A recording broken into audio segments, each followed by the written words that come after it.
नमस्कार दोस्तों, एग्जाम साधक के YouTube प्लेटफॉर्म में आपका स्वागत है।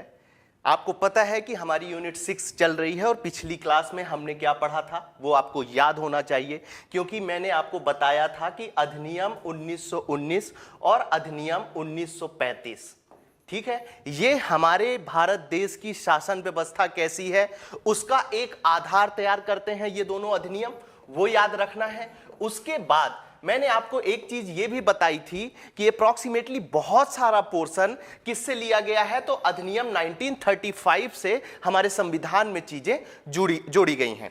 इसी बात को ध्यान में रखते हुए हमने काफी चीजें 1919 भारत सरकार शासन अधिनियम 1919 और भारत शासन अधिनियम 1935 के बारे में काफी चर्चा की थी, ठीक है। उसके बाद क्या होता है कि कुछ महत्वपूर्ण चीजें मैं आपको जैसे बहुत सारी चीजें बताने वाला हूं जो संविधान सभा के लिए इंपॉर्टेंट है।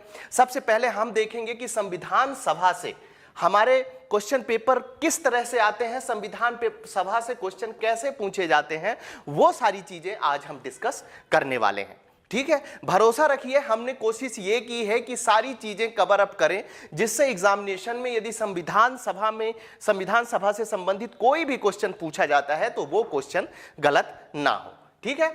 इसी बात को ध्यान में रखते हुए जैसे कि हम करते हैं, सबसे पहले हम देखेंगे कि ओल्ड पेपर में जो क्वेश्चंस आए हुए हैं संविधान सभा से संबंधित, सबसे पहले एक नजर उन पर डालेंगे, उनको समझने की कोशिश करेंगे। उसके बाद इनसे संबंधित कीवर्ड्स कौन कौन से हैं, वो कीवर्ड्स जब मिल जाते हैं तो आसानी से जब हम कुछ पढ़ना शुरू करते हैं तो बहुत सारी चीजें आसानी से हम उससे कवर अप कर लेते हैं, ठीक है ना। तो ये चीजें आपको याद रखनी है। अब पहला क्वेश्चन देख लेते हैं कि जवाहरलाल नेहरू ने भारत की संविधान सभा की इस बैठक में उद्देश्य प्रस्ताव रखा था, इसका सीधा सा मतलब है यहां पर कीवर्ड क्या मिल रहा है आपको वो याद रखना है। थोड़ा सा कीवर्ड समझने की कोशिश करिए, क्योंकि इन क्वेश्चनों से यदि आप कीवर्ड निकाल पा रहे हैं इसका मतलब यह है कि जब वो चीजें आप पढ़ेंगे तो बड़ी अच्छे तरीके से पढ़ सकते हैं। अब यहां पर क्या है कि जवाहरलाल नेहरू ने, अभी मेरा जो क्वेश्चन कराने का जो एक मंशा है वो ये नहीं है कि मैं आपको बताऊं कि ओल्ड क्वेश्चन आए हुए हैं और उनका सीधा आंसर बता दूं, बिल्कुल नहीं। इनसे क्या कीवर्ड्स निकलते हैं सबसे पहले हमें उसे समझना है, ताकि जब आप सिलेबस कर रहे हो, संविधान सभा के बारे में पढ़ रहे हो, तो ये चीजें कम से कम ना छूटें आपसे, ठीक है। अब जैसे पहला क्वेश्चन में कीवर्ड क्या मिल रहा है कि संविधान सभा की बैठक, यहां पर कीवर्ड क्या है, बैठक। इसका सीधा सा मतलब यह है कि बैठक से क्वेश्चन पूछे जा रहे हैं। यदि संविधान सभा की जितनी भी बैठकें हुई हैं कम से कम उनके बारे में थोड़ी बहुत जानकारी हमें होनी चाहिए। सबसे बड़ी बात है कि प्रथम बैठक में कौन सी महत्वपूर्ण बातें हुई हैं उसके बारे में हमें जानकारी होनी चाहिए। द्वितीय बैठक में कौन सी चीजें हुई हैं उसके बारे में हमें पता होना चाहिए। तृतीय बैठक में क्या हुआ है। तो यहां पर कीवर्ड क्या या हो गया, मतलब बैठक से संबंधित चीजें हमें होनी चाहिए, ठीक है। अब देख लेते हैं इसका ऑप्शन क्या क्या है। तो ए में दूसरी बैठक दिया हुआ है, बी में तीसरी बैठक दिया हुआ है, सी में चौथी बैठक दिया गया है और डी में पांचवी बैठक दिया गया है। और इसका सही आंसर क्या है, इसका सही आंसर है डी, ठीक है। चलिए नेक्स्ट क्वेश्चन देखते हैं, उसमें कीवर्ड की तलाश करते हैं। राष्ट्रीय अंतरिम सरकार में रियासतों का विभाग किसे दिया था, ठीक है, रियासतों का विभाग। अब यहां पर कीवर्ड क्या हो गया, तो ये जो राष्ट्रीय अंतरिम सरकार है, आप मैक्सिमम बुक्स में देखे होंगे इसकी एक लिस्ट आपको मिलती है। हर बुक वाले एक लिस्ट निकाल के रखते हैं, ठीक है, कि जो अंतरिम सरकार बनी है उसमें मंत्री कौन थे और उसके अलावा इस तरह से मंत्री कौन थे, ये चीज लिखते हैं, और कौन से मंत्री को कौन सा विभाग दिया गया था, ये दोनों चीजें उस चार्ट में आपको देखने को मिलेंगी। तो वर्ष 2021 में यह क्वेश्चन पूछा गया है, तो यहां पर क्या कीवर्ड हो गया कि अंतरिम सरकार में जितने, और ज्यादा ऐसा नहीं है कि सबको याद करना है, लेकिन जो महत्वपूर्ण व्यक्तित्व हैं, जो महत्वपूर्ण विभाग हैं, दोनों तरह से आपको याद रखना है। कैसे, व्यक्तित्व में कौन से जो महत्वपूर्ण व्यक्तित्व हैं उनको कौन सा विभाग सौंपा गया था वो याद रखना है। व्यक्तित्व से सारी चीजें कवर अप हो जाएंगी। दूसरी बात, जो महत्वपूर्ण विभाग है उस तरफ से भी आपको चीजें याद रखनी है कि अब गृह मंत्रालय किसको दिया गया था, रक्षा मंत्रालय किसको दिया गया था। तो आप एक हिसाब से दोनों तरह की चीजें आपको याद रखनी है। विभाग गृह मंत्रालय किसको दिया गया था, उस व्यक्तित्व का नाम आपको याद रखना है, नंबर 1। नंबर 2, यदि कोई बड़ा व्यक्तित्व है जैसे सरदार वल्लभ भाई पटेल हो गए तो उनको कौन कौन से विभाग सौंपे गए थे, ये आपको याद रखने हैं। तो पढ़ने का आपका तरीका क्या होना चाहिए, दोनों तरफ से आपको पढ़ना है, विभागों का भी नाम याद रखना है और व्यक्तित्वों का भी आपको नाम याद रखना है। तो यहां पर आपको समझ में आ गया कि हमने कीवर्ड्स कौन सा निकाला इस क्वेश्चन से। अब ए ऑप्शन क्या है, वीपी मेनन है। बी ऑप्शन क्या है, सरदार वल्लभ भाई पटेल हैं। सी ऑप्शन क्या दिया गया है, सी राजगोपालचारी। और डी ऑप्शन क्या दिया गया है, कृष्णा साहू। और इसका सही आंसर क्या है, बी, सरदार वल्लभ भाई पटेल। अब यहां पर सबसे महत्वपूर्ण बात यह हो जाती है कि यदि अभी आपसे क्वेश्चन नहीं बन रहा है तो आपको ज्यादा दिमाग पे किसी भी तरह की चीजें बिठाना नहीं है, क्योंकि ये सारी चीजें इंपॉर्टेंट चीजें हम डिस्कस करने वाले हैं कि कौन सी चीजें महत्वपूर्ण है। ठीक है, तो अभी केवल आपको क्या याद रखना है, आपको याद रखना है कीवर्ड्स जो हम क्वेश्चन नंबर 2 से निकालकर आपको दे रहे हैं। अब तीसरी ओर बढ़ते हैं कि संविधान सभा के प्रथम मनोनीत उपसभापति कौन थे। ठीक है, वर्ष 2020 में एमपीपीएससी में क्वेश्चन पूछा गया है। अब यहां पर कीवर्ड क्या निकल कर आ रहा है, तो यहां पर कीवर्ड आपको सीधा सा पता होना चाहिए कि संविधान सभा के अध्यक्ष कौन है, उसका नाम आपको पता होना चाहिए। इसका मतलब यह है कि संविधान सभा की जो कार्य करने वाली संस्था थी, मतलब जो कार्यपालिका में उसके थे, कार्य करने वाले व्यक्तित्व थे, उनके बारे में आपको पता होना चाहिए। कैसे कि सभा के अध्यक्ष कौन थे उसके बारे में आपको जानकारी होना चाहिए, सभा के उपाध्यक्ष कौन थे उसके बारे में जानकारी होना चाहिए। सचिव के बारे में तो वो चीजें ज्यादा पूछेंगे नहीं, लेकिन यदि महत्वपूर्ण व्यक्तित्व को सचिव बनाया गया है तो उसके बारे में भी आपको जानकारी होनी चाहिए। यहां का कीवर्ड ये बताता है। ठीक है, उसके बाद इसमें ऑप्शन देख लेते हैं। बहुत ही अच्छा क्वेश्चन था, बहुत टफ क्वेश्चन था, इतना आसान नहीं था। 1 या 2 बुक्स में ही ये चीजें आपको मिलेंगी। ठीक है, तो इसका क्या ऑप्शन दिया गया था, टीटी कृष्णमाचारी ए ऑप्शन दिया गया था। बी ऑप्शन बी कृष्णमाचारी दिया गया था। सी ऑप्शन एससी मुखर्जी दिया गया था। और डी ऑप्शन फ्रैंक एंथोनी दिया गया था। और इसका सही आंसर है डी, फ्रैंक एंथोनी। ठीक है, इसकी चर्चा अभी हम करेंगे लास्ट में, जब संविधान सभा खत्म होगी, उसके बारे में जब जानकारी खत्म होगी तो हम सारी चीजें आपको बताने वाले हैं। नेक्स्ट क्वेश्चन की बात करते हैं। तो भारत के लिए संविधान की रचना हेतु संविधान सभा का विचार निम्नलिखित में से सर्वप्रथम किसने प्रस्तुत किया। ठीक है, यह पूछा गया है यूपीएससी में। मुझे लगा कि संविधान सभा के जहां से क्वेश्चन मिल रहे हैं, मैक्सिमम क्वेश्चन, क्यों ना हम उसको कवर अप कर लें। ठीक है, तो भारत के लिए संविधान की रचना है तो संविधान सभा का विचार निम्नलिखित में से सर्वप्रथम किसने प्रस्तुत किया था। अब यहां पर कीवर्ड क्या हो गया आपके लिए, यहां पर कीवर्ड हो गया सर्वप्रथम। इसका मतलब यह है कि आपको पता होनी चाहिए कि अब कांग्रेस के किस आंदोलन में सर्वप्रथम संविधान सभा की मांग की गई। ठीक है, भारत की किस पार्टी ने सर्वप्रथम संविधान सभा की मांग की थी। किस व्यक्ति को तो पूछ ही लिया है कि किस व्यक्ति ने सबसे पहले संविधान सभा की मांग की थी।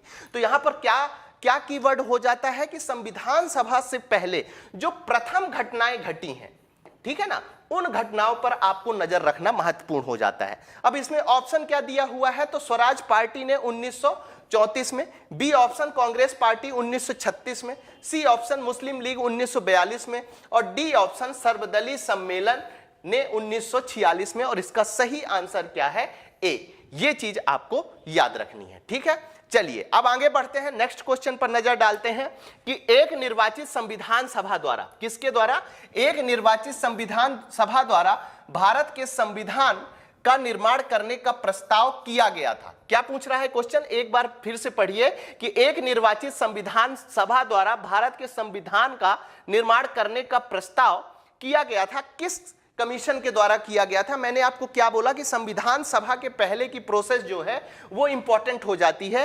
ठीक है, निर्माण से संबंधित कौन से एक्ट आए थे, निर्माण से संबंधित कौन से मिशन आए थे, ये सारी चीजें आपको पता होना चाहिए। यूपी पीसीएस में ये क्वेश्चन पूछा गया है 2008 में। ठीक है, तो आपको समझ में आ रही होंगी चीजें कि संविधान सभा से किस तरह के क्वेश्चन पूछे जाते हैं। ए ऑप्शन क्या है, साइमन कमीशन द्वारा, बी ऑप्शन है भारत सरकार अधिनियम 1935 द्वारा, सी ऑप्शन है क्रिप्स मिशन द्वारा, डी ऑप्शन है ब्रिटिश कैबिनेट डेलीगेशन द्वारा, और इसका सही ऑप्शन है क्रिप्स मिशन के द्वारा।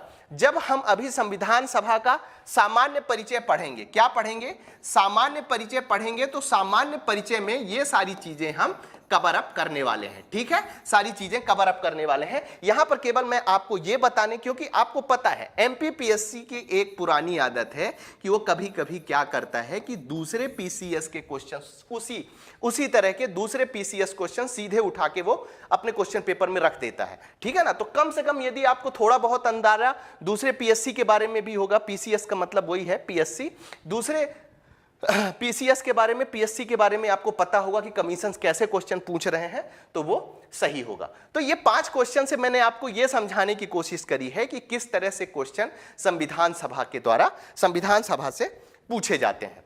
ठीक है, अब चलिए किसकी बात करते हैं।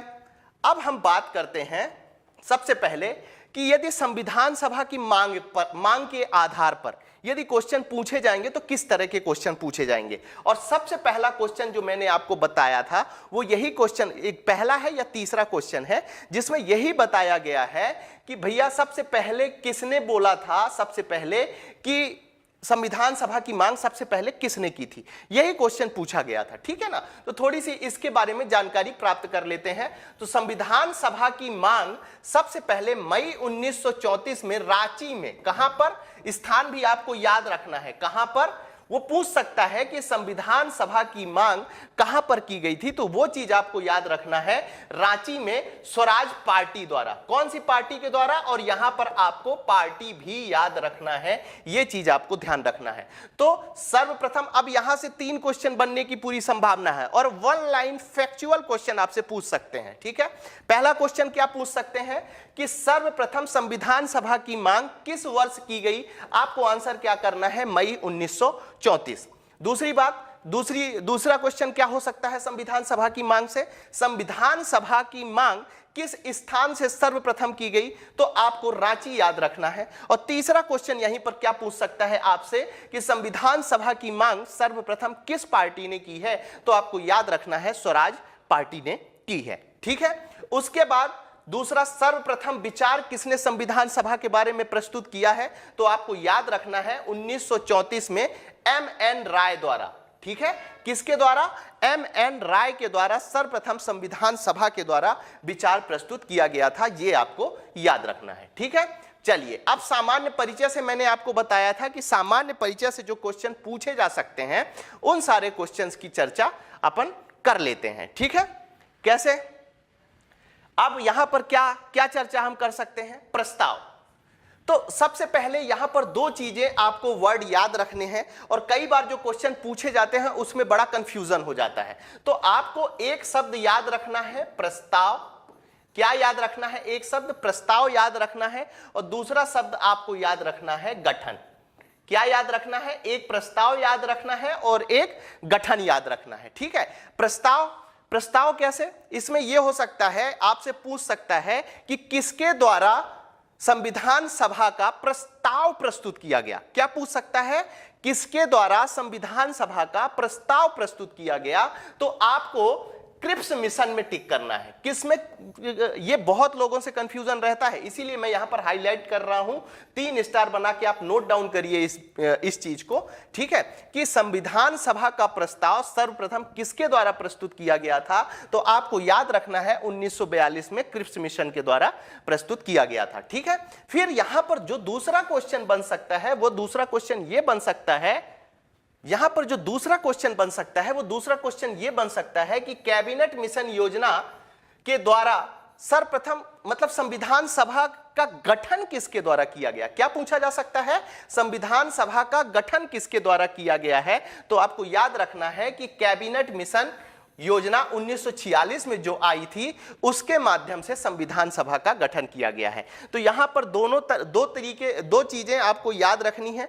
प्रस्ताव यदि पूछा जाए कि संविधान सभा का प्रस्ताव किसके द्वारा हुआ है, तो आपको क्रिप्स मिशन का नाम याद रखना है। पूछा जाए कि संविधान सभा का गठन किसके द्वारा हुआ है? तो कैबिनेट मिशन योजना 1946 के द्वारा किया गया है। उसके बाद कैबिनेट मिशन रिपोर्ट। अब जब गठन की बात होती है तो यहां पर गठन में क्या इंपॉर्टेंट हो जाता है कि यह संविधान सभा किस तरह से बनाई गई है। क्या इंपॉर्टेंट हो जाता है? संविधान सभा किस तरह से बनाई जाती है। तो संविधान सभा का निर्वाचन होगा, ठीक है। उसके बाद प्रांतों का प्रतिनिधित्व जनसंख्या के आधार पर होगा। इन्होंने क्या बोला कि आप संविधान सभा बनाइए, लेकिन कुछ चीजें गठन करते समय आपको याद रखनी है। कैसे? संविधान सभा का निर्वाचन होगा, ये उन्होंने बोला।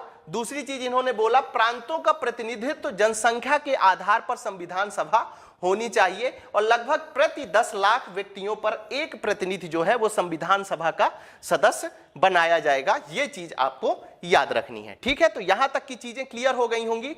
प्रस्ताव किसके द्वारा किया गया है संविधान सभा का, वो याद रखना है। किसके द्वारा गठन किया गया है, वो याद रखना है, ठीक है। अब आगे बढ़ते हैं। आगे अब क्या इंपॉर्टेंट हो जाता है, कभी कभी सदस्यों से भी क्वेश्चंस पूछ लिए जाते हैं कि कौन से सदस्यों से कौन से क्वेश्चन आते हैं। कभी कभी क्या होता है कि संविधान सभा में सदस्य संख्या के बारे में भी क्वेश्चन पूछे जाते हैं। तो चलिए एक नजर में देख लेते हैं कि कभी खुदा ना वास्ता यदि कोई क्वेश्चन पूछा जाता है तो वो क्वेश्चन आपका गलत ना हो इसके अंतर्गत, ठीक है। तो चलिए बात करते हैं कि कुल सदस्य संख्या कितनी है, ये याद रखना है। तो 389 है कुल सदस्य संख्या, ये आपको याद रखना है। अब हम बात कर लेते हैं संविधान सभा में सदस्य संख्या की, ठीक है। कभी कभी वैसे क्वेश्चन तो ज्यादा नहीं पूछे जाते हैं, लेकिन कभी क्वेश्चन आ जाए तो कम से कम मेरा ये एम है कि आपका वो क्वेश्चन गलत ना हो, ठीक है। अब आपसे ये पहला क्वेश्चन क्या पूछ सकता है कि संविधान सभा में कुल संख्या कितनी थी? तो 389 थी। अब क्या हुआ था कि ये 389 को इन्होंने दो भागों में बांटा था, ठीक है। जब हम 1935 का अधिनियम पढ़ रहे थे तो अखिल भारतीय संघ के बारे में हमने पढ़ा था और यह बात भी पढ़ी थी कि अखिल भारतीय संघ कभी भारत में लागू नहीं हुआ था, लेकिन उनका एक स्ट्रक्चर था अखिल भारतीय संघ में। अखिल भारतीय संघ में भी इन्होंने क्या कर रखा था? ब्रिटिश भारत को अलग कर रखा था, ब्रिटिश भारत के अंतर्गत आने वाले राज्यों को अलग कर रखा था और देशी रियासतों को अलग कर रखा था। तो अब जब इन्होंने संविधान सभा बनाया, इस पर भी इन्होंने क्या किया कि दो तरीकों से सदस्य हो सकते हैं। ऐसा गठन की बात किसमें की गई है? तो आपको याद रखना है कैबिनेट मिशन में, ठीक है। कैबिनेट मिशन में गठन की बात की गई तो उसमें क्या बोला गया कि कुल सदस्य संख्या को दो तरह के भागों में बांट सकते हैं।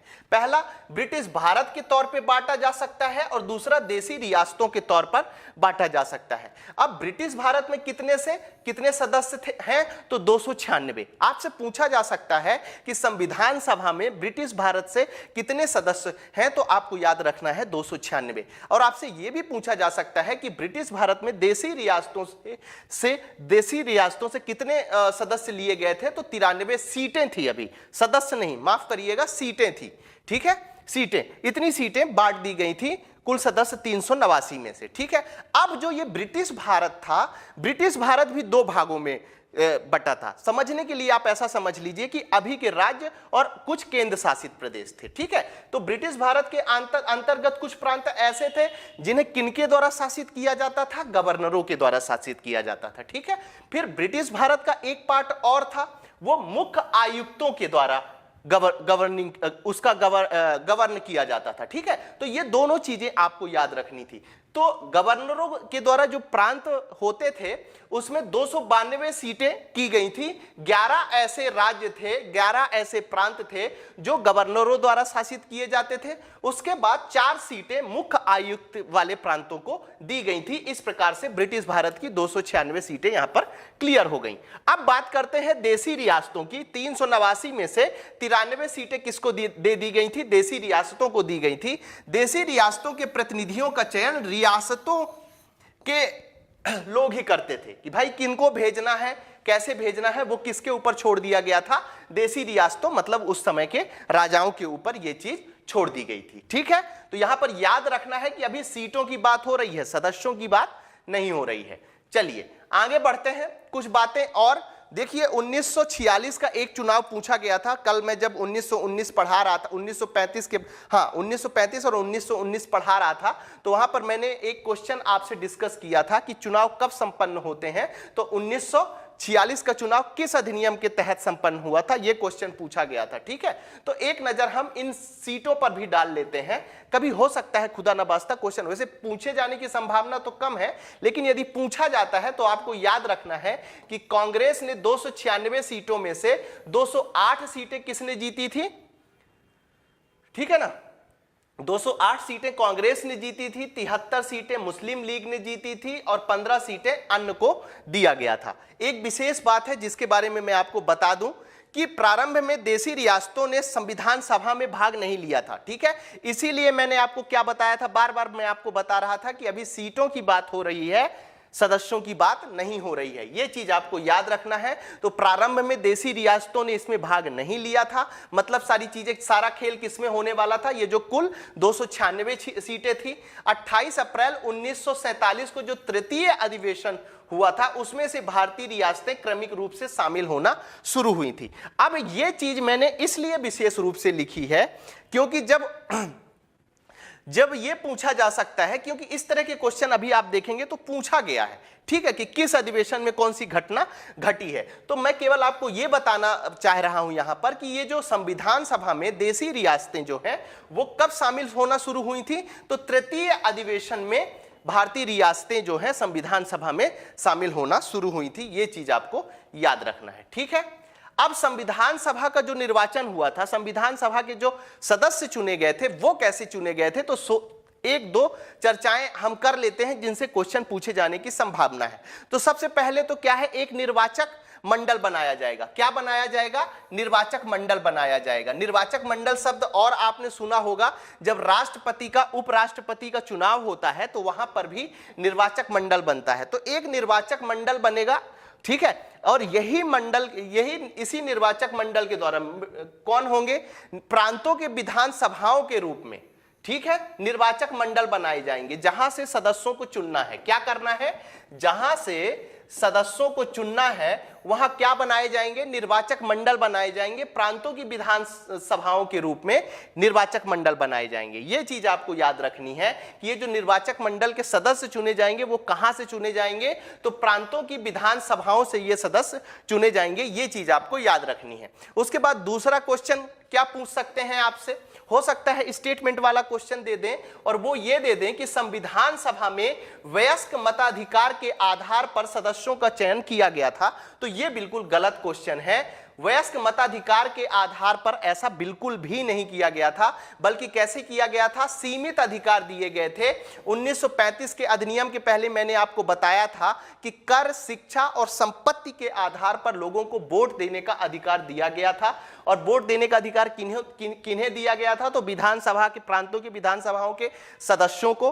ठीक है, तो इन सदस्यों को ही निर्वाचक मंडल में चुने जाने का प्रावधान रखा गया था। यह चीज आपको याद रखनी है। उसके बाद समुदाय आधारित मताधिकार, तो ब्रिटिश प्रांत में मुस्लिम, सिख और सामान्य जनसंख्या के अनुपात में सीटों को बोला गया था कि भैया ये लोग मताधिकार कर सकते हैं। तो कौन कौन कर सकते हैं? यहां पर एक चीज और याद रखना है, ब्रिटिश प्रांत, जो कुछ देर पहले मैंने अभी बताया है कि ब्रिटिश प्रांत और देशी रियासतों में दो भागों को उठाकर संविधान सभा में शामिल किया जाना था। तो समुदाय आधारित मताधिकार क्या हो गया? ब्रिटिश प्रांत में मुस्लिम, सिख और सामान्य जनसंख्या के अनुपात पर, ठीक है ना, उनकी संख्या के आधार पर, उनके मताधिकार के आधार पर सदस्यों का चयन किया जाएगा। अब चुनाव तरीका क्या है? तो वो याद रखना है आपको, एकल संक्रमणी मत के माध्यम से समानुपातिक प्रतिनिधित्व के तरीके से। हो सकता है आपसे क्या क्वेश्चन पूछ लें कि संविधान सभा के, क्या पूछा जा सकता है आपसे? संविधान सभा के सदस्यों का चुनाव किस तरीके से किया गया था? तो वहां पर आपको याद रखना है, एकल संक्रमणी मत के माध्यम से समानुपातिक प्रतिनिधित्व के तरीके से। ठीक है, यह पूरा स्टेटमेंट आपको याद रखना है, इससे क्वेश्चन पूछा जा सकता है। ठीक है, चलिए आगे बढ़ते हैं। अब संविधान सभा की कार्यप्रणाली, बैठकों में कौन कौन सी चीजें घटित हुई थी, बैठकों में कौन कौन सी चीजें याद रखने वाली हैं, वो थोड़ी सी चीजें मैंने कवर अप करने की कोशिश करी है, ताकि जो भी क्वेश्चंस पूछे जाएं आपके एग्जाम में, कम से कम संविधान सभा से कोई भी क्वेश्चन गलत ना हो। तो आपसे क्या क्या क्वेश्चन पूछे जा सकते हैं, ये क्वेश्चन फॉर्म में ही मैंने आपको फैक्ट उपलब्ध कराए हैं। यदि फैक्चुअल क्वेश्चन आते हैं, क्योंकि जो मध्य प्रदेश पीएससी के द्वारा मध्य प्रदेश आयोग के द्वारा जो क्वेश्चन स्टेटमेंट वाले भी पूछे जाते हैं उसमें भी आपको एक या दो फैक्चुअल स्टेटमेंट जरूर दिखेंगे। तो इसका सीधा सा मतलब है कि अभी भी भले ही बहुत लोगों का कहना है कि अब मध्य प्रदेश जो है फैक्चुअल क्वेश्चंस नहीं पूछ रहा है, वो कहना बिल्कुल गलत है। ठीक है, वो जो स्टेटमेंट वाले क्वेश्चनों की संख्या बढ़ी है, ठीक है, उसमें ये क्या कर रहे हैं कि एक या दो फैक्ट जरूर डाल रहे हैं। ठीक है, तो वो चीज आपको याद रखना है। तो संविधान सभा की यदि कभी पूछ ली जाए कि पहली बैठक कब हुई थी संविधान सभा की, तो आपको याद रखना है 9 दिसंबर 1946 को पहली बैठक हुई थी। ठीक है, उसके बाद दूसरा क्वेश्चन ये पूरा याद रखना है, 9 दिसंबर 1946। मैं फिर से अपने आप को रिपीट कर रहा हूं और 3 स्टार बना के आपको बता रहा हूं कि यदि आपसे पूछा जाए कि पहली बैठक कब हुई थी, तो आपको याद रखना है 9 दिसंबर 1946। फिर पहली बैठक में सदस्य कितने शामिल किए गए थे, उसमें से 207 सदस्य शामिल किए गए थे। पूछ सकता है थोड़ा सा भी डीपली क्वेश्चन, क्योंकि आपके सिलेबस में पर्टिकुलर उसने बोला है, लिखा है संविधान सभा, और जब इस तरह से स्पेसिफिक सिलेबस को डिफाइन कर दिया जाता है तो क्वेश्चन थोड़ा सा टफ बनने लगते हैं। ये चीज आपको याद रखनी है। तो पहली बैठक में कितने सदस्य शामिल हुए थे, तो 207 सदस्य शामिल हुए थे, जिनमें से महिलाओं की संख्या कितनी थी, पूछा जा सकता है। 3 स्टार बनाइए और नोट डाउन करिए। यहां पर आपसे क्वेश्चन पूछा जा सकता है कि संविधान सभा की पहली बैठक में महिलाओं की संख्या कितनी थी, तो महिलाओं की संख्या 9 थी। यह चीज आपको याद रखना है। उसके बाद आपसे पूछ सकते हैं प्रथम बैठक की अध्यक्षता किसने की थी, तो प्रथम बैठक की अध्यक्षता सच्चिदानंद सिन्हा ने की थी। हालांकि इन्हें अप्रत्यक्ष रूप से और अस्थायी रूप से चुना गया था, यह आपको याद रखना है। अब द्वितीय बैठक की बात कर लेते हैं। द्वितीय बैठक की तिथि आपको याद रखना है। पहली बैठक कब हुई थी, 9 दिसंबर को, और 2 दिन बाद ही क्या हो गया, 11 दिसंबर 1946 को दूसरी बैठक हो गई थी। और इसके अध्यक्ष कौन थे, तो परमानेंट स्थायी रूप से राजेंद्र प्रसाद जी को अध्यक्ष बनाया गया था। ये निर्विरोध रूप से चुने गए थे। ठीक है, ये चीज भी आपको याद रखनी थी। और स्थायी अध्यक्ष, आप जब पुराने क्वेश्चन पेपर सॉल्व करते होंगे या किसी भी क्वेश्चन प्रैक्टिस वाली जब बुक लगाते होंगे, तो उसमें ये क्वेश्चन जरूर मिलेगा आपको। ठीक है, कि संविधान सभा का प्रथम स्थायी अध्यक्ष कौन बना है, तो वहां पर आपको राजेंद्र प्रसाद टिक करना है। और यदि यह पूछा जाए कि संविधान सभा में प्रथम अस्थायी सदस्य किसे बनाया गया था, तो सच्चिदानंद सिन्हा का नाम आपको याद रखना है। उसके बाद 2 उपाध्यक्ष महत्वपूर्ण हो जाते हैं, डॉक्टर HC मुखर्जी और VT कृष्णमाचारी। एक उपाध्यक्ष वाला क्वेश्चन आया है, उसको अभी हम पीछे डिस्कस करेंगे। वो अध्यक्ष अभी हम डिस्कस करेंगे। आपको याद रखना है कि ये जो अध्यक्ष मैं आपको बता रहा हूं, ये परमानेंट अध्यक्ष की बात कर रहे हैं, और दूसरी बैठक में ही अध्यक्षों का उपाध्यक्षों का चुनाव किया गया था। तो यहां पर क्वेश्चन यह पूछा जा सकता है कि किस बैठक में 2 उपाध्यक्षों का चुनाव किया गया था, तो आपको याद रखना है कि दूसरी बैठक में 2 उपाध्यक्षों का चुनाव किया गया था, जिनमें से एक कौन थे, डॉक्टर HC मुखर्जी जी का नाम याद रखना है। किसका नाम याद रखना है, डॉक्टर HC मुखर्जी जी का नाम याद रखना है। और दूसरा नाम आपको याद रखना है, VT कृष्णमाचारी जी का नाम याद रखना है। ठीक है, अब हम बात कर लेते हैं उद्देश्य प्रस्ताव से भी क्वेश्चन पूछे जाते हैं जो संविधान सभा के समय। तो सबसे पहले आपसे यह है कि उद्देश्य प्रस्ताव कब प्रस्तुत किया गया था। ठीक है, अब कोई भी सभा होती है तो सबसे पहले क्या होता है, सभा में उसका प्रस्ताव, उद्देश्य। ठीक है, आप भी जब कोई काम करते हैं, जब आप एग्जाम की तैयारी करते हैं, तो सबसे पहले किस पे ध्यान देते हैं, आप उद्देश्य पर ध्यान देते हैं कि कौन से उद्देश्य इंपॉर्टेंट हैं। ठीक है, उसी तरह तो उद्देश्य प्रस्तुत किया गया 13 दिसंबर 1946 को जवाहरलाल नेहरू जी के द्वारा। यह आपसे क्वेश्चन पूछा जा सकता है। पहला क्वेश्चन, तो यहां पर 2 तरह के क्वेश्चन बन सकते हैं। पहला क्वेश्चन क्या बन सकता है कि उद्देश्य प्रस्ताव संविधान सभा में कब प्रस्तुत किया गया, तो आपको याद रखना है 13 दिसंबर 1946 को उद्देश्य प्रस्ताव प्रस्तुत किया गया। और जो दूसरा क्वेश्चन यहां पर बन सकता है वो ये बन सकता है कि उद्देश्य प्रस्ताव किसके द्वारा प्रस्तुत किया गया, तो आपको नाम याद रखना है, जवाहरलाल नेहरू के द्वारा प्रस्तुत किया गया। फिर पारित कब किया गया, यह भी पूछ सकते हैं कि उद्देश्य प्रस्ताव प्रस्तुत किया गया था। ठीक है ना, 13 दिसंबर को। लेकिन पारित कब हुआ था? तो 22 जनवरी 1947। 3 स्टार बनाइए और नोट डाउन करिए, ये डेट बहुत ही इंपॉर्टेंट है। 22 जनवरी 1947 को संविधान सभा द्वारा इसे पारित किया गया था। और क्या है? संवैधानिक संरचना के ढांचे एवं दर्शन की झलक। उद्देश्य का मतलब यही है कि संविधान सभा को क्या क्या चीजें करनी है, सारी चीजें इसके अंतर्गत रखी गई थी। संवैधानिक संरचना, किस तरह से हमें संविधान बनाना है, संविधान में हमें कौन कौन सी चीजें रखनी है, ठीक है, कौन सी चीजें हमें नहीं रखनी है, ये सारी चीजें एक उद्देश्य के रूप में, उद्देश्य प्रस्ताव में उसकी सारी चर्चा की गई थी। ठीक है, चलिए आगे बढ़ते हैं। संविधान सभा के द्वारा कुछ महत्वपूर्ण कार्य भी किए गए थे।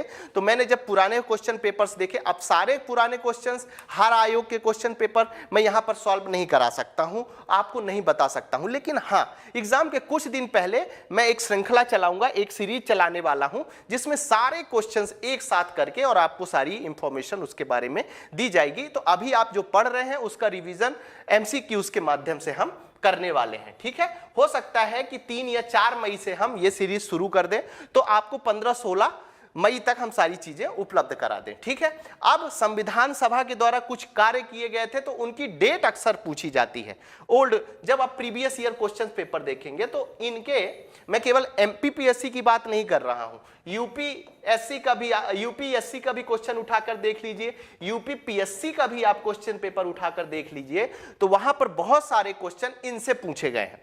ठीक है, अब राष्ट्रीय ध्वज कब लागू हुआ? तो 22 जुलाई 1947 को इसे अपनाया गया संविधान सभा के द्वारा। अब क्वेश्चन कैसे बन सकता है? संविधान सभा के द्वारा राष्ट्रीय ध्वज को कब अपनाया गया? तो 22 जुलाई 1947 को राष्ट्रीय ध्वज को अपनाया गया, ये बात आपको याद रखनी है। उसके बाद राष्ट्रीय गान को कब अपनाया गया? तो 24 जनवरी 1950 को। बहुत कंफ्यूजन होता है राष्ट्रीय गान और राष्ट्रीय गीत में, तो राष्ट्रीय गान और राष्ट्रीय गीत जो है एक ही डेट में 24 जनवरी 1950 को अपनाया गया, ये चीज आपको याद रखना है। उसके बाद संविधान सभा के द्वारा राष्ट्रमंडल अध्यक्षता जो है वो कब ली गई? तो मई 1949 में ली गई। बहुत ही इंपॉर्टेंट है, 3 स्टार बनाइए और नोट डाउन करिए कि सदस्यता कब ली गई है। तो मई 1949 में सदस्यता ली गई है। पहले राष्ट्रपति कब संविधान सभा द्वारा चुना गया? तो आपको डेट याद रखनी है, 24 जनवरी 1950। 24 जनवरी 1950 याद रखना है। 3 घटनाएं हुई हैं, संविधान सभा ने मतलब 3 चीजों को एक्सेप्ट किया है। 24 जनवरी को पहले राष्ट्रपति चुने गए थे। राष्ट्रगीत कब बना था? तो 24 जनवरी 1950 को राष्ट्रगीत को बना नहीं, मतलब संविधान सभा के द्वारा स्वीकार किया गया था। और राष्ट्रीय गान को कब स्वीकार किया गया था? तो 24 जनवरी 1950 को स्वीकार किया गया था। ठीक है, अब जब हम संविधान सभा की समितियों के बारे में बात करते हैं तो 3 तरह की, ये कोई ऐसा नहीं है कि आपको कहीं लिखा, लेकिन पढ़ने के लिहाज से आप ध्यान रखिए कि संविधान सभा की समितियां, 3 तरह की समितियां बनाई गई थी। पहली समिति कौन बनाई गई थी? बड़ी समितियां बनाई गई थी। दूसरी समिति छोटी समिति बनाई गई थी। और तीसरी और सबसे महत्वपूर्ण प्रारूप समिति बनाई गई थी। अब सबसे पहले यहां पर समझ लेना यह महत्वपूर्ण है कि आखिर ये समितियां बनाई क्यों गई थी। क्या महत्वपूर्ण है यहां पर समझना कि आखिर ये समितियां बनाई क्यों गई थी? तो संविधान बनाना कोई छोटा काम नहीं था। संविधान बनाना और संविधान के साथ भारत को एकीकरण करना, भारत बनाना एक बहुत बड़ा काम था। तो समितियां इसलिए बना दी गई थी ताकि इन समितियों के माध्यम से संविधान सभा में होने वाले कार्य बड़े आसानी से किए जा सके। अब उसमें क्या हो गया, जो बड़े काम थे, ठीक है ना, बड़े काम थे और बड़े कामों को आसानी से करने के लिए इन्होंने क्या किया, बड़ी समितियों का निर्माण कर दिया। जो उससे थोड़ी छोटे थे और कम महत्वपूर्ण, छोटे और थोड़े कम महत्वपूर्ण संविधान सभा के तो सभी काम महत्वपूर्ण थे, लेकिन छोटे, लेकिन क्या, कम महत्वपूर्ण, उसको किस में रख दिया गया? छोटी समितियों के अंदर रख दिया गया। ठीक है, और तीसरी क्या बात कर दी गई? तीसरी बात कर दी गई प्रारूप समिति की। ठीक है, प्रारूप समिति बहुत है जिसने संविधान सभा की पूरा प्रारूप तैयार किया है, उसके बारे में अभी हम आगे पढ़ने वाले हैं। तो यहां ये आपको क्लियर हो गया कि संविधान सभा की समितियां 3 तरह की समितियां थी। बड़ी समितियां थी, छोटी समितियां थी और प्रारूप समितियां थी। इन तीनों समितियों के बारे में हम पढ़ने वाले हैं। ठीक है, चलिए सबसे पहले किसकी चर्चा करते हैं? बड़ी समितियों की। अब बड़ी समितियों में आपको 2 चीजें याद रखनी है। पहली, व्यक्तित्व याद रखना है कि किस समिति को कौन सा कौन सा कार्य दिया गया है, और दूसरी बात क्या याद रखना है कि कौन सी समिति है, जैसे संघ समिति है या दूसरे तरह की समिति है, तो वो चीज आपको याद रखना है। ठीक है, अब संघ शक्ति समिति के अध्यक्ष कौन थे, तो आपको याद रखना है जवाहरलाल नेहरू। दूसरी महत्वपूर्ण क्या है, संघीय संविधान समिति। अब यहां पर देखिए, संघ जो होता है वो केंद्र और राज्य से संबंधित होता है, केंद्र और राज्य के संबंधों को दर्शाता है। तो जो संघीय संविधान सभा होती है उसके अध्यक्ष कौन थे, तो जवाहरलाल नेहरू। तो इसका सीधा सा मतलब है कि केंद्र और राज्य के संबंधों का जो कार्यभार देख रहे थे वो कौन देख रहे थे, जवाहरलाल नेहरू। ये याद रखने के लिए आप अपने दिमाग पे चीजें बिठा सकते हैं, क्योंकि संघ का मतलब आपको पता है, संघ का सीधा सा मतलब क्या है, केंद्र और राज्य के संबंधों की बात वाला। उसके बाद प्रांतीय संविधान सभा, प्रांत मतलब राज्य से संबंधित जो काम देख रहे थे वो कौन थे, सरदार पटेल साहब। सरदार पटेल साहब, आपको पता है कि राज्यों का, रियासतों को मिलाने वाली और भारत को बनाने में जो सबसे बड़ी भूमिका है, भारत का स्वरूप प्रदान करने में, जो आज आप स्वरूप भारत का देख रहे हैं, उनमें जो सबसे बड़ा अपना योगदान देने वाले हैं वो कौन है, तो सरदार पटेल साहब हैं। प्रारूप समिति के अध्यक्ष कौन थे, यदि आपसे कभी ये पूछा जाए तो डॉक्टर भीमराव अंबेडकर प्रारूप समिति के अध्यक्ष थे। प्रारूप समिति के बारे में अभी हम पढ़ने वाले हैं, तो ये बड़ी समितियों में ये नाम आपको याद रखना है। उसके बाद आगे बढ़ते हैं, तो याद रखिएगा कि सरदार पटेल साहब जो हैं वो 3 तरह की समितियों के प्रमुख थे। तो यहां पर आपसे जो क्वेश्चन है, हो सकता है आपसे पूछ ले कि मौलिक अधिकारों के समिति के अध्यक्ष कौन थे, तो आपको सरदार पटेल नाम बताना है। हो सकता है आपसे पूछ ले कि संविधान सभा में अल्पसंख्यकों की समिति के अध्यक्ष कौन थे, तो आपको सरदार पटेल नाम बताना है। पूछ ले कि जनजातियों के सलाहकार समितियों में से अध्यक्ष कौन थे, तो आपको नाम क्या बताना है, सरदार पटेल साहब का नाम बताना है। उसके बाद यहां पर आपको याद रखना है 2 उप समितियां थी। मैंने पूरा ध्यान रखा है कि जिनसे क्वेश्चन बनने की संभावना है वो सारी चीजें कवर अप की जाए। अब मौलिक अधिकार की उप समिति यदि पूछा जाए कि कौन हेड है, तो जेबी कृपलानी साहब का नाम आपको याद रखना है। उसके बाद अल्पसंख्यक उप समिति का कौन है, तो आपको याद रखना है एचसी मुखर्जी साहब का नाम याद रखना है, दोनों में। ठीक है, मौलिक अधिकार उप समिति में पूछा जाए कि कौन हेड था, तो जेपी कृपलानी साहब का नाम याद रखना है। अल्पसंख्यक उप समिति है, और यदि समिति पूछी जाए अल्पसंख्यक समिति का अध्यक्ष कौन है, यदि आपसे यह पूछा जाए तो आपको सरदार पटेल साहब का नाम याद रखना है। यदि पूछा जाए अल्पसंख्यक उप समिति का अध्यक्ष कौन है, तो आपको एचसी मुखर्जी साहब का नाम याद रखना है। उसके बाद प्रक्रिया नियम समिति यदि पूछ ली जाए, प्रक्रिया नियम समिति, ठीक है, मतलब जो संविधान सभा बनाने के लिए या संविधान के जो कार्य करने का तरीका है उसमें कौन सी प्रक्रिया अपनाई जाए, तो उसमें डॉक्टर राजेंद्र प्रसाद का नाम आपको याद रखना है। आपसे यदि पूछा जाए कि संचालन समिति का अध्यक्ष कौन है, तो डॉक्टर राजेंद्र प्रसाद हैं संचालन समिति के अध्यक्ष। और ये एक महत्वपूर्ण बात है कि राज्यों के लिए समिति, राज्यों से समझौता करने वाली समिति कौन थी, मतलब एक राज्य से दूसरे राज्यों का या राज्य से केंद्र से यदि कोई दिक्कत होती है तो समझौते के लिए यदि समिति पूछी जाए तो आपको उसका नाम याद रखना है। उसके अध्यक्ष कौन थे, तो जवाहरलाल नेहरू साहब का नाम आपको याद रखना है। तो मेरे हिसाब से जो बड़ी समितियां हैं, इतनी ही समितियां महत्वपूर्ण हैं, इतने नाम यदि आप याद रखते हैं तो यदि इनसे संबंधित कोई क्वेश्चन पूछा जाता है तो उसके गलत होने की संभावना कम है। ठीक है, अब हम बात कर लेते हैं छोटी समितियों की। छोटी समितियों में क्या, कौन सी समिति पहले आती है, कार्य संचालन समिति। कार्य संचालन समिति के अध्यक्ष यदि पूछे जाए तो कौन है, तो के एम मुंशी का नाम आपको याद रखना है। ठीक है, एक बार फिर से बता दूं, कार्य संचालन समिति के अध्यक्ष का नाम यदि पूछा जाए तो के एम मुंशी साहब का नाम आपको याद रखना है। राष्ट्र ध्वज संबंधित तदर्थ समिति, ये पूरा रखना है याद, आपको कंफ्यूजन मन में नहीं पालना है। यदि आपसे पूछा जाए राष्ट्र ध्वज संबंधित तदर्थ समिति के अध्यक्ष कौन थे, तो आपको नाम याद रखना है डॉक्टर राजेंद्र प्रसाद साहब का नाम याद रखना है। उसके बाद संविधान सभा के कार्यों के लिए समिति के अध्यक्ष किसको बनाया गया था, ये थोड़ा सा पूरा स्टेटमेंट ही आपको याद रखना है ये वाला। ठीक है, कि संविधान सभा के कार्यों के लिए समिति किसको बनाया गया था, तो जीवी मावलंकर साहब को बनाया गया था। जीवी मावलंकर साहब कौन थे, जरा उनके बारे में यदि आपको इंफॉर्मेशन है और तुरंत दिमाग में आपके आ रहा है, नाम सुनते ही, तो बहुत अच्छी चीज है। कमेंट बॉक्स में आप बताइएगा कि जीपी मावलंकर साहब कौन है। ठीक है, चलिए अब प्रारूप समिति, जिसका बहुत देर से हम लोग इंतजार कर रहे थे, प्रारूप समिति के बारे में हम चर्चा कर लेते हैं कि प्रारूप समिति से कौन कौन से इंपॉर्टेंट क्वेश्चन पूछे जा सकते हैं। ठीक है, तो सबसे पहले तो प्रारूप समिति का गठन पूछा जा सकता है कि कब हुआ था। तो आपको पूरा याद रखना है 29 अगस्त 1947। क्या याद रखना है? यदि आपसे पूछा जाए प्रारूप समिति का गठन कब हुआ है तो आपको नाम याद रखना है 29 अगस्त 1947। 29 अगस्त को और क्या मनाया जाता है? एक बार कमेंट बॉक्स में आप बताइएगा कि 29 अगस्त में के दिन और क्या मनाया जाता है। ठीक है, तो प्रारूप समिति का गठन कब किया गया था? तो 29 अगस्त 1947 को किया गया था। प्रारूप समिति में कितने सदस्य सम्मिलित थे? तो अध्यक्ष सहित 7 सदस्य सम्मिलित किए गए थे। यह चीज याद रखिएगा। हो सकता है आपको स्टेटमेंट ऐसा दे दे कि अध्यक्ष के बिना 7 समिति मतलब 7 सदस्य थे, हो सकता है कभी आपको दे दे ऐसा स्टेटमेंट, तो आपको याद रखना है। या स्टेटमेंट ऐसा भी दे सकता है कि अध्यक्ष के बिना 7 सदस्य प्रारूप समिति में शामिल किए गए थे, ऐसा स्टेटमेंट लिखकर दे सकता है, तो वो चीज आपको याद रखनी है। ठीक है, अब यहां पर हम आपको बता देते हैं कि डॉक्टर भीमराव अंबेडकर इसके अध्यक्ष बनाए गए थे। कौन बनाया गया था? डॉक्टर भीमराव अंबेडकर को प्रारूप समिति का अध्यक्ष बनाया गया था। एन गोपाल स्वामी आयंगर इसके सदस्य थे। अब यहां पर सदस्यों का नाम आपको उंगलियों में याद होना चाहिए। एक चीज याद रखिएगा, क्योंकि अब जो क्वेश्चन पूछे जाते हैं वो कैसे पूछ लेंगे कि प्रारूप समिति का इनमें से सदस्य कौन नहीं है।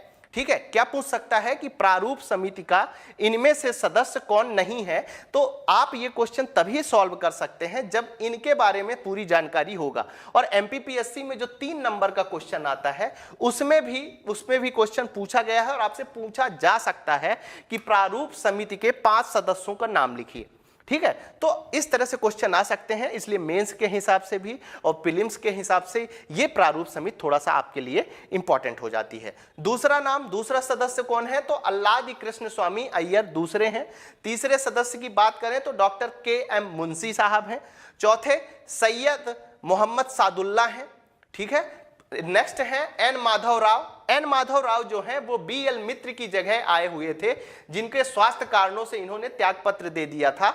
एन माधव राव। अब यहां पर थोड़ा सा आपको क्वेश्चन पूछा जा सकता है कि संविधान सभा से स्वास्थ्य कारणों से किसने त्यागपत्र दे दिया है? तो बी.एल. मित्र साहब का नाम याद रखना है। आपसे यह पूछा जा सकता है कि संविधान सभा के किस सदस्य ने स्वास्थ्य कारणों से संविधान प्रारूप समिति से त्यागपत्र दे दिया था? तो आपको यह नाम याद रखना है बी.एल. मित्र साहब का। ठीक है, और उनके ऐसा भी पूछा जा सकता है कि बी.एल. मित्र साहब की स्थान पर प्रारूप समिति में किसे सम्मिलित किया गया? बिल्कुल पूछा जा सकता है। इसलिए पूछा जा सकता है क्योंकि आपके सिलेबस में स्पेसिफिक रूप से संविधान सभा लिखी हुई है।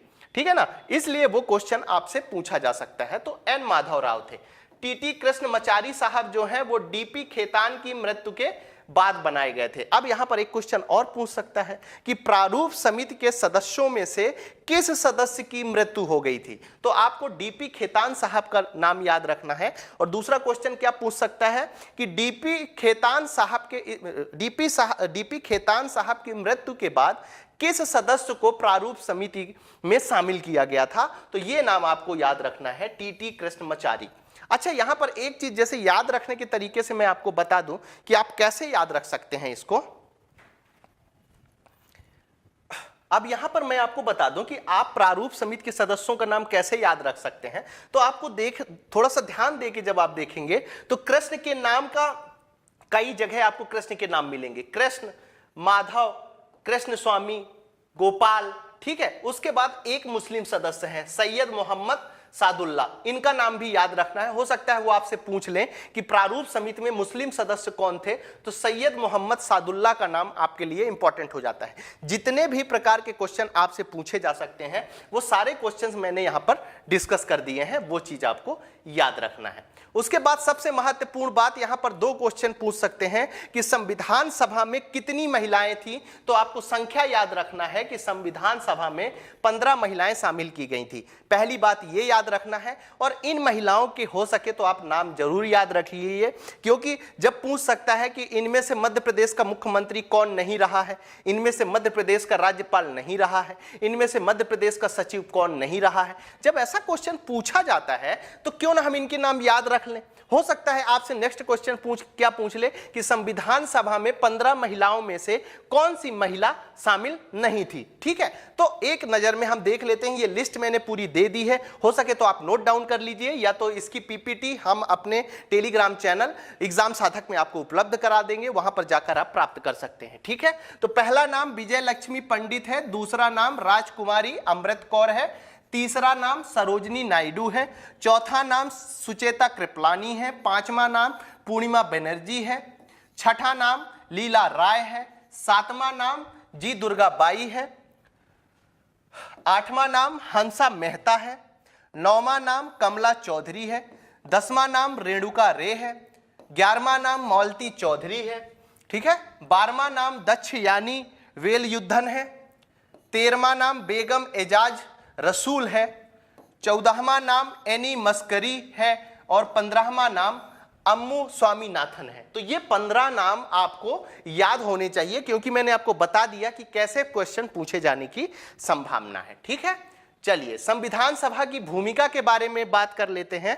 तो संविधान सभा को दो तरह की भूमिका दी गई थी, एक तो संविधान निर्माता के रूप में संविधान सभा को भूमिका दी गई थी, ये आपको पता होना चाहिए, और दूसरा विधि निर्माता के रूप में भी इसे भूमिका के रूप में दिया गया था, अंतरिम संसद के रूप में इसे काम करने के लिए भी कहा गया था। ठीक है, जिस तरह से संसद आज प्रेजेंट टाइम में विधि बनाने के साथ साथ जैसे विधि बनाने के साथ साथ संसद वर्तमान समय में बहुत सारे काम करती है, उसी तरह संविधान सभा को भी काम सौंपे गए थे। अब यहां पर एक लिस्ट है जो इंपॉर्टेंट हो जाती है, एक क्वेश्चन आया था, मैं वो चीज भी आपको बता चुका हूं। ठीक है, अब यहां पर एक चीज मैं आपको बता देता हूं कि पहली बात तो अंतरिम मंत्रिमंडल कब गठित किया गया था, यह बहुत इंपॉर्टेंट क्वेश्चन है। तो आपसे पूछा जाए यदि कि कब किया गया था, तो 2 सितंबर 1946 को। कब किया गया था? 2 सितंबर 1946 को गठन किया गया था, यह चीज आपको याद रखनी है। उसके बाद अंतरिम मंत्रिमंडल में जो प्रमुख व्यक्तित्व हैं, थे तो बहुत सारे, लेकिन जो प्रमुख व्यक्तित्व हैं और जिनसे पूछा जा सकता है नाम, मैंने क्या बताया था आपको कि व्यक्तित्व याद रखने हैं और उनके विभाग याद रखने हैं। उसकी लिस्ट दे देते हैं, एक बार हम थोड़ा सा पढ़ लेते हैं। जवाहरलाल नेहरू कार्यकारी परिषद के उपाध्यक्ष और विदेशी मामलों के राष्ट्रमंडल के रूप में उन्हें शामिल किया गया था। उसके बाद वल्लभ भाई पटेल साहब को गृह सूचना एवं प्रसारण विभाग दिया गया था। बलदेव साहब को रक्षा मंत्रालय, अब रक्षा से सीधी सी बात है, जिनके पास बल होगा वही रक्षा कर पाएंगे, रक्षा मंत्रालय इसीलिए बलदेव साहब को दिया गया था। माफ करिएगा, याद रखने के लिए बता रहा हूं, नाम के कारण नहीं दिया गया था। जॉन मथाई साहब को क्या दिया गया था? उद्योग और आपूर्ति से संबंधित। श्री राजगोपालचारी को कौन सा दिया गया था? शिक्षा का दिया गया था। CH भाभा साहब को कार्य खान और बंदरगाह विभाग इनको सौंपा गया था। उसके बाद आगे बढ़ते हैं तो राजेंद्र प्रसाद साहब को कौन सा दिया गया था? खाद्य एवं कृषि। ठीक है, अभी हम किसकी बात कर रहे हैं? 2 सितंबर 1946 को जो गठित किया गया था मंत्रिमंडल, उसके बारे में। ये मत समझ लीजिएगा कि राजेंद्र प्रसाद कब बने थे राष्ट्रपति? 24 जनवरी 1950 में, अभी मैंने पीछे बताया है। ठीक है ना, उसके पहले की ये घटना है। दिमाग पे थोड़ा सा ये चीजें आप दोहराते रहिए तो चीजें याद रहेंगी। आसिफ अली खान साहब को रेलवे का दिया गया था और जगजीवन राय साहब को श्रम मंत्रालय सौंपा गया था। ये दोनों चीजें आपको याद रखनी है। ठीक है, चलिए अब बात कर लेते हैं स्वतंत्रता। स्वतंत्र भारत का पहला मंत्रिमंडल जो 1947 में बना था, इससे भी क्वेश्चन पूछे जाते हैं। ठीक है, तो जवाहरलाल नेहरू को कौन सा दिया गया था? तो जवाहरलाल नेहरू को प्रधानमंत्री, राष्ट्रमंडल, विदेशी मामले और वैज्ञानिक शोध से संबंधित। सरदार वल्लभ भाई पटेल को कौन से दिया गया था? तो गृह सूचना एवं प्रसारण मंत्रालय दिया गया था। राजेंद्र प्रसाद जी को कौन सा दिया गया था? खाद्य एवं कृषि। ठीक है ना, अभी भी ये राष्ट्रपति नहीं बने थे। राष्ट्रपति कब बने थे? 24 जनवरी 1950। याद रखना है आपको, कब बने थे? 24 जनवरी 1950 को बने थे। ठीक है, तो ये चीज आपको याद रखना है। जॉन मथाई साहब रेलवे एवं परिवहन मंत्रालय इनको दिया गया था। भीमराव अंबेडकर साहब को विधि मंत्रालय दिया गया था। जगजीवन राम साहब को श्रम मंत्रालय दिया गया था। ये भी आपको याद रखना है। बलदेव सिंह रक्षा मंत्रालय, मैंने अभी पीछे बताया है कि इनके नाम से याद रखना है। बलदेव मतलब इनके पास बल है, इसलिए इनको रक्षा मंत्रालय, ऐसे याद रखने का तरीका है, ठीक है। उसके बाद राजकुमारी अमृत कौर को स्वास्थ्य मंत्रालय दिया गया था, बहुत इंपॉर्टेंट है, 3 स्टार बनाइए और नोट डाउन करिए, क्योंकि राजकुमारी अमृत कौर कौन है, महिला है और इनसे क्वेश्चन पूछा जा सकता है। तो आपसे क्वेश्चन ये भी पूछा जा सकता है कि स्वतंत्र भारत के पहले मंत्रिमंडल में कौन सी महिला थी, तो राजकुमारी अमृत कौर साहब का नाम याद रखना है। और इनका विभाग कौन सा था, तो स्वास्थ्य विभाग था, यह चीज भी आपको याद रखनी है। श्यामा प्रसाद मुखर्जी जी का नाम उद्योग और आपूर्ति मंत्रालय इनको दिया गया था। वीएन गाडगिल साहब को कार्य खान एवं ऊर्जा मंत्रालय के अंतर्गत इन्हें रखा गया था। तो ये सारी चीजें आपके लिए महत्वपूर्ण हो जाती हैं जो आपको याद रखनी है। अब अंतिम में हम कुछ महत्वपूर्ण तथ्यों के बारे में आपको बता देते हैं कि संविधान सभा के सदस्यों में अनुसूचित जनजाति के सदस्यों की संख्या कितनी थी।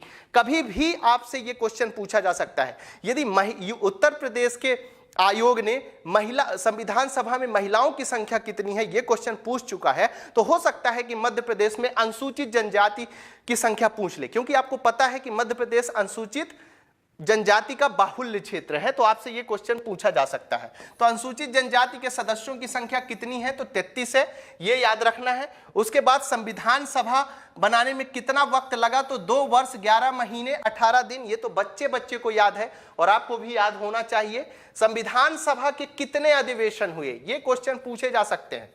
3 स्टार बनाइए और नोट डाउन करिए। 11 अधिवेशन हुए। 11वीं अधिवेशन 26 नवंबर 1949 को संविधान को अंगीकृत किया गया था। जो 11वां अधिवेशन हुआ था, यह पूछा जा सकता है कि यहां पर क्वेश्चन क्या बन सकता है कि संविधान को किस अधिवेशन में अंगीकृत किया गया है, ठीक है ना। यह अंतिम अधिवेशन नहीं था, याद रखिएगा। यहां पर क्वेश्चन क्या बन सकता है कि संविधान को किस अधिवेशन के अंतर्गत अंगीकृत किया गया था। तो 11वें अधिवेशन के अंतर्गत कब किया गया था, 26 नवंबर 1949 को। आगे बढ़ते हैं। 24 जनवरी 1950 को 284 सदस्यों द्वारा हस्ताक्षर किए गए थे संविधान सभा में। इंपॉर्टेंट फैक्ट है, ये आपको याद रखना है। संविधान सभा के बारे में ग्रेनविल ऑस्टिन साहब ने कहा था कि संविधान सभा कांग्रेस थी और कांग्रेस भारत, ये दोनों चीजें आपको याद रखनी है। संविधान सभा के पहले अस्थायी उपाध्यक्ष फ्रैंक एंथोनी थे। एचसी मुखर्जी संविधान सभा के पहले स्थायी उपाध्यक्ष थे। यह चीज मैंने आपको क्लियर करने के लिए बोली थी, और यह क्वेश्चन आ चुका है कि संविधान सभा के पहले उपाध्यक्ष उसने पूछ लिया था, जबकि ये अस्थायी उपाध्यक्ष थे।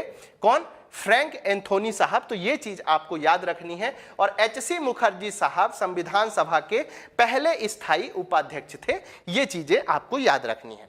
तो संविधान सभा से संबंधित जितने भी इंपॉर्टेंट क्वेश्चन बन सकते थे, जितने भी इंपॉर्टेंट फैक्ट पूछे जा सकते थे, उनकी सारी जानकारी मैंने आपको दे दी है। अब अगली क्लास में हम पढ़ने वाले हैं संसद एवं राष्ट्रपति संघीय कार्यपालिका। ये टॉपिक दिया हुआ है आपके सिलेबस में, इसको हम बांट के पढ़ेंगे, क्योंकि आपको पता है कि संसद जो है वो लोकसभा, राज्यसभा और राष्ट्रपति से मिलकर बनती है, ठीक है ना। तो यहां पर हम संसद को पहले बांटेंगे, उसके बाद लोकसभा पढ़ेंगे, राज्यसभा पढ़ेंगे, राष्ट्रपति पढ़ेंगे, और फिर अंतिम में हम संघीय कार्यपालिका के बारे में सारी चीजें पढ़ने वाले हैं, ठीक है। यदि हमारी चीजें आपको अच्छी लग रही हैं तो आप हमारे चैनल इस वीडियो को लाइक कर सकते हैं। जिन्होंने सब्सक्राइब नहीं किया वो सब्सक्राइब कर सकते हैं।